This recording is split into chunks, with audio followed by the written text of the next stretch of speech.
तक आपने मनोज रिस्पॉन्स किया वो भागों का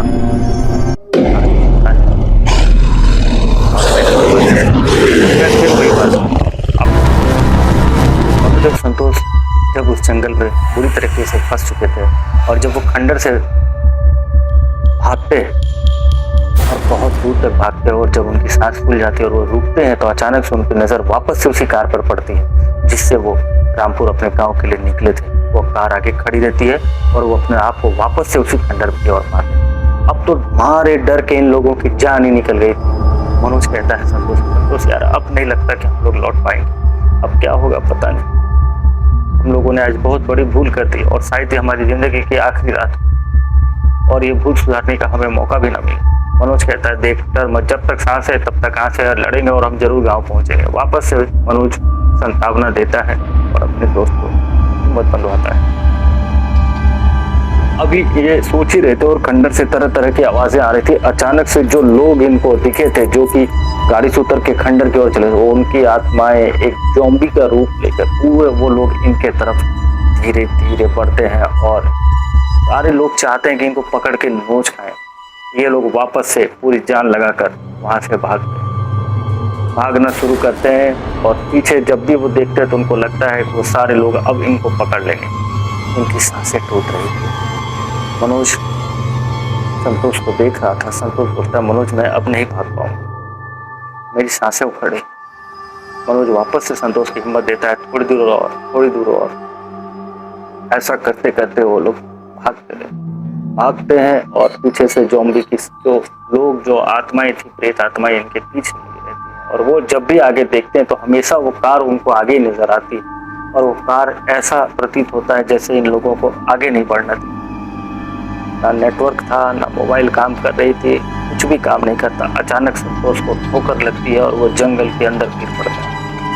मनोज उसको बचाने के लिए दौड़ता है और इस दौड़ने के क्रम में वो थक जाता है और बैग उसके हाथ से छूट जाती है और वो जब मनोज संतोष को उठाता है तो वो देखते हैं कि वो एक कब्रिस्तान के सामने आके खड़े और दो मुर्दा कब्रिस्तान के गेट पर नाच रहे हैं, खड़े हैं और इनकी जान और क्या बताएं डर के मारे एकदम फटी पड़ी थी।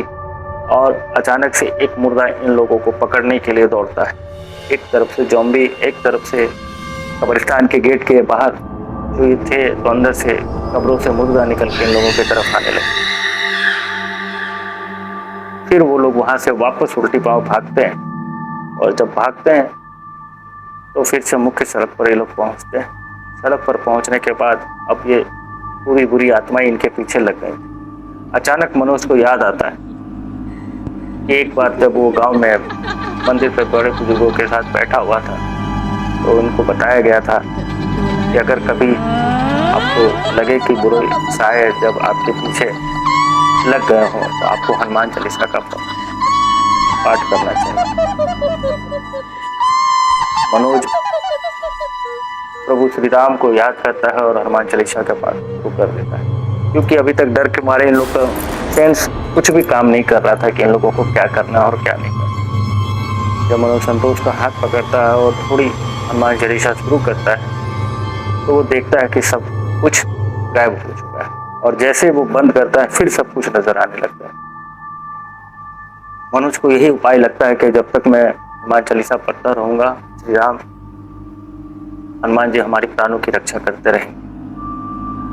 और करते करते जब पढ़ना शुरू करता है थोड़ी देर बाद इसको एक आवाज़ सुनाई देती है और इसे दिखता है कि कोई आदमी उधर से पैदल चला आ रहा है। पहले तो डर जाता है कि कहीं फिर ये लोग ही तो नहीं है। फिर इसको मन में विश्वास होता है कि जब तक मैं राम नाम का जाप कर रहा हूँ, हनुमान चालीसा पाठ कर रहा हूँ, शायद कोई बुरी आत्मा तो ना हो। उसे एक साधु बाबा आते दिखाई देते हैं। अब आप इसे बजरंगबली का चमत्कार भी समझ सकते हैं कि शायद बजरंगबली ने रूप बदल कर उनके सामने प्रकट हुए हों इनकी मदद करने के लिए और दोनों भूखे प्यासे वो साधु जब इनके निकट पहुंचता है ये हनुमान चालीसा का पाठ बंद नहीं करता है तो वो बाबा इसको कहते हैं बच्चा डर मत, मैं आ गया हूँ, मैं जान रहा हूँ तुम्हारे साथ क्या क्या घटनाएं घटित हुई हैं और मैं तुम्हें यहाँ से बचाने के लिए ही आया हूँ, ऐसे ही तुम प्रभु की इच्छा सोच लो। ऐसा वो कहते हैं दोस्तों आगे क्या होगा, शायद क्या वो बाबा इन लोगों को जंगल से बचाकर इनके गांव तक सुरक्षित पहुंचा पाएंगे, या वो बाबा जो है वो भी बहरूपिया है, वो भूत है, प्रेत है या ज़ॉम्बी है, क्या है, अभी तक कुछ पता नहीं। अगर आप ये सारी चीज़ें जानना चाहते हैं तो हमारे इस सीरीज के साथ बने रहें। बहुत जल्द हम अगले पार्ट लेकर आएंगे। और दोस्तों अगर आपको अच्छा लग रहा है आप कमेंट जरूर करें कि हम स्टोरी आगे सुननी है, तो हमें सुनाने में भी आनंद आता है। तब तक के लिए शुभ रात्रि।